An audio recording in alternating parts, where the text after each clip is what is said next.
असं मस्त आपलं महाराष्ट्रीयन पद्धतीचं खारं वांगं तयार झालेलं आहे. करायला खूप सोपं आहे. अगदी साध्या आणि सोप्या पद्धतीनं आपण आज बनवलेलं आहे. अगदी घरच्या मसाल्यामध्ये हे वांगं बनवलेलं आहे. खायला खूपच टेस्टी लागतं. तुम्ही हे भाताबरोबर, भाकरीबरोबर किंवा पोळीबरोबर सुद्धा खाऊ शकता. चला तर मग व्हिडिओला सुरुवात करूया. आज आपण बनवणार आहोत महाराष्ट्रीयन पद्धतीचं खारं वांगं. तर त्यासाठी इथं मी 200 ग्राम वांगे घेतलेले आहेत. असे ताजे आणि काटेरी वांगे घेतलेले आहेत. असे मीडियम साईजचे, जास्त छोटे पण नाही आणि जास्त मोठे पण नाही, मीडियम साईजचे वांगे घेतलेले आहेत. आपल्याला अशा प्रकारचेच खाऱ्या वांग्यासाठी वांगे वापरायचे आहेत. आता हिवाळ्या दिवसामध्ये खूप प्रकारचे वांगे भेटतात, तर तुम्ही अशा प्रकारे खाऱ्या वांग्यासाठी वांगे वापरू शकता. खूप छान लागतात अशा प्रकारच्या वांग्याचं खारं वांगं बनवलेलं. तर इथं मी शेंगदाणे घेतलेले आहेत. त्यासाठी तीन ते 4 चमचे शेंगदाणे घेतलेले आहेत. मी कच्चे शेंगदाणे घेतलेले आहेत, ते आपल्याला भाजून घ्यायचे आहेत. 1 चमचा तीळ घेतलेले आहे. कढीपत्ता घेतलेला आहे थोडासा. पाव चमचा हळद, चवीपुरतं मीठ. इथं वाटण्यासाठी मी घेतलेले आहे मूठभर कोथिंबीर घेतलेली आहे. 2 आल्याचे तुकडे घेतलेले आहेत. 10 ते 12 लसणाच्या पाकळ्या. सुक्या खोबऱ्याचे थोडेसे काप घेतलेले आहेत. तुम्ही या जागी ओलंसुद्धा नारळ वापरू शकता. 5 ते 6 हिरव्या मिरच्या घेतलेल्या आहेत, तिखट आहेत मिरच्या. तर सुरुवातीला आपल्याला तीळ आणि शेंगदाणे भाजून घ्यायचे आहेत. त्या अगोदर माझ्या चॅनलला नक्की लाईक करा. इथं मी एक पॅन ठेवलेला आहे. यामध्ये आपल्याला सुरुवातीला शेंगदाणे भाजून घ्यायचे आहेत. शेंगदाणे आपल्याला मीडियम गॅसवर चांगले व्यवस्थित शेंगदाणे भाजून घ्यायचे आहेत.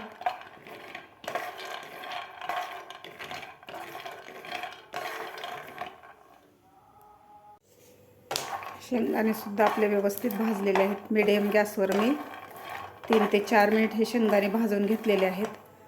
यामध्येच आपल्याला आता तीळसुद्धा घालायचे आहेत. हिवाळा दिवस आहे, तर तीळ हे आपल्या शरीरासाठी खूप पौष्टिक राहतात, त्यामुळे आपण तीळ घातलेले आहेत. तुम्ही नुसते शेंगदाणेसुद्धा वापरू शकता. तर 1 मिनिटभर आपल्याला शेंगदाण्याबरोबर हे तीळसुद्धा भाजून घ्यायचे आहेत. तीळ लगेचच भाजले जातात.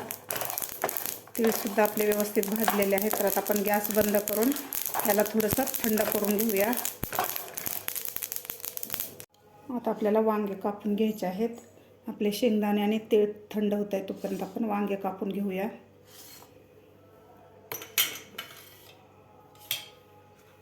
सुरुवातीला आपल्याला याचे काटे काढून घ्यायचे आहेत.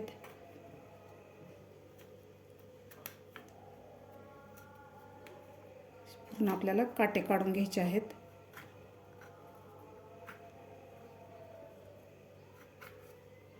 अशा प्रकारे काटे काढून घेतले आहेत वांग्याचं.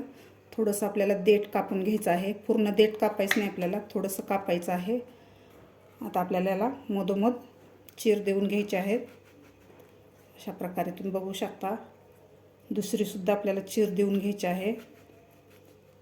अशा प्रकारे चीर देऊन घेतलेले आहे. आपल्याला जिथपर्यंत देठ आहे तिथपर्यंतच आपल्याला चीर द्यायची आहे. आतमध्ये किडका आहे बघायचं आहे आपल्याला.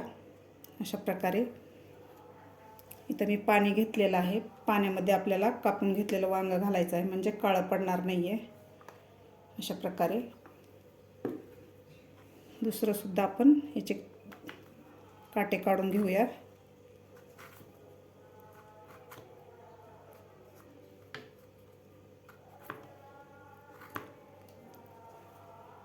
थोडंसं आपल्याला देठ कापून घ्यायचं आहे. याचंसुद्धा ह्यालासुद्धा असं मधोमध चीर देऊन घ्यायची आहे वांग्याला.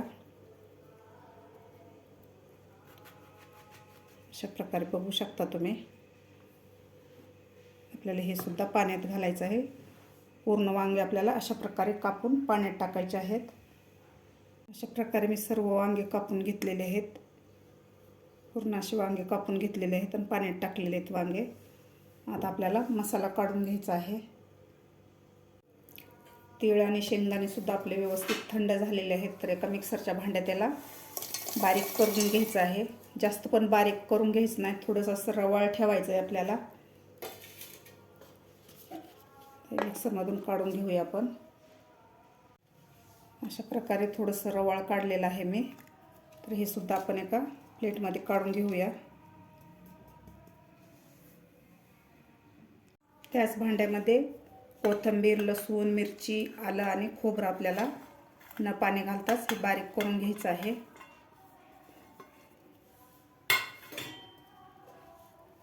यामध्ये आपल्याला अजिबात पाणी घालायचं नाही आहे. अशा प्रकारे हे बारीक करून घेतलेलं आहे. जास्त पण बारीक केलेलं नाही, थोडंसं असं जाडच ठेवलेलं आहे. हे सुद्धा आपण एका डिशमध्ये काढून घेऊया. आता आपण शेंगदाणे आणि तीळ काढून घेतलेले, त्यामध्येच आपल्याला हे मसाला सुद्धा आपल्याला काढून घ्यायचा आहे. सगळा मसाला आपल्याला यामध्ये काढून घ्यायचा आहे. मसाला सुद्धा मी ह्या शेंगदाण्याच्या आणि तिळाच्या कुटामध्ये काढून घेतलेला आहे. तर यामध्ये घालायची आपल्याला हळद आणि मीठ, चवीपुरतं मीठ घालायचं आहे आपल्याला. तर व्यवस्थित आपल्याला मिक्स करून घ्यायचं आहे. आपल्याला जास्त मसाले वापरायचे नाहीत. जास्त जर मसाले वापरले ते प्रॉपर चव आपल्या वांग्याची लागणार नाही आहे, खऱ्या वांग्याची. त्यामुळे आपल्याला जास्त मसाले वापरायचे नाहीत. व्यवस्थित आपल्याला मिक्स करून घ्यायचं आहे. यामध्ये आपल्याला थोडंसं तेल घालायचं आहे, म्हणजे मसाला व्यवस्थित थोडासा ओलसर होतो. तेल घातल्यानंतर आपल्याला हे व्यवस्थित मसाला मिक्स करून घ्यायचा आहे.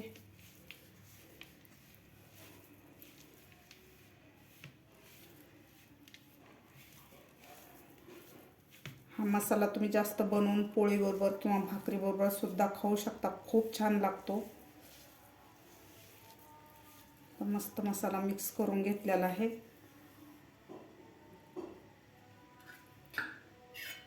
तर आता आपण कापून घेतलेल्या वांग्यामध्ये हा मसाला भरून घ्यायचा आहे आपल्याला. यामध्ये आता आपल्याला मसाला व्यवस्थित भरून घ्यायचा आहे.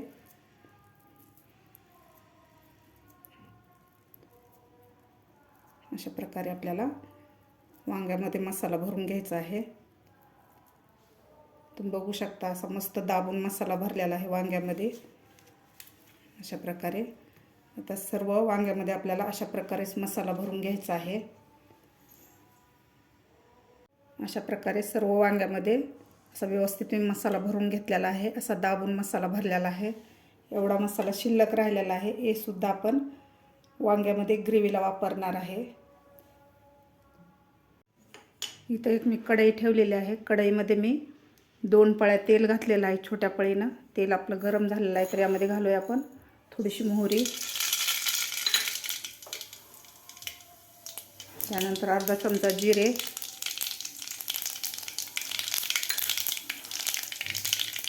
त्यानंतर घालूया आपण कढीपत्ता. यामध्ये घालायचं आपल्याला हे राहिलेलं शिल्लक वाटण घालायचं आपल्याला. हे मसाला राहिलेला होता ते आपल्याला परतून घ्यायचा आहे. 1 ते 2 मिनिट आपल्याला हे मसाला तेलामध्ये परतून घ्यायचा आहे.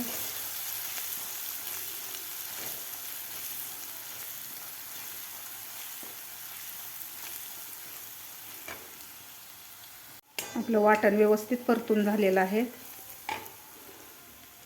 आता यामध्ये घालायचे आपल्याला मसाला भरून घेतलेले वांगे. वांगे घातल्यानंतर आपल्याला व्यवस्थित हलवून घ्यायचं आहे. यामध्ये घालायचं आपल्याला थोडंसं पाणी. अर्धा ग्लास पाणी घातलेलं आहे. तर आता आपण हलवून घेऊया याला. आपल्याला आणखीन अर्धा ग्लास पाणी घालायचं आहे. आपल्याला जास्त ग्रेव्ही पातळ पण करायची नाही. पाणी घातल्यानंतर आपण व्यवस्थित हलवून घेऊया.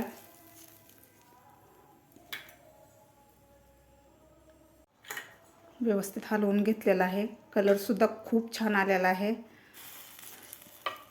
तर आता यावर आपल्याला झाकण ठेवून 6 ते 7 मिनिट आपल्याला हे वांगे शिजेपर्यंत भाजी शिजवून घ्यायची आहे. मध्ये मध्ये आपल्याला चेक करायचं आहे. 6 ते 7 मिनिट झालेलं आहे. तर आपली भाजी शिजली का ते बघूया. आपल्याला जास्त पातळ भाजी करायची नाही आहे.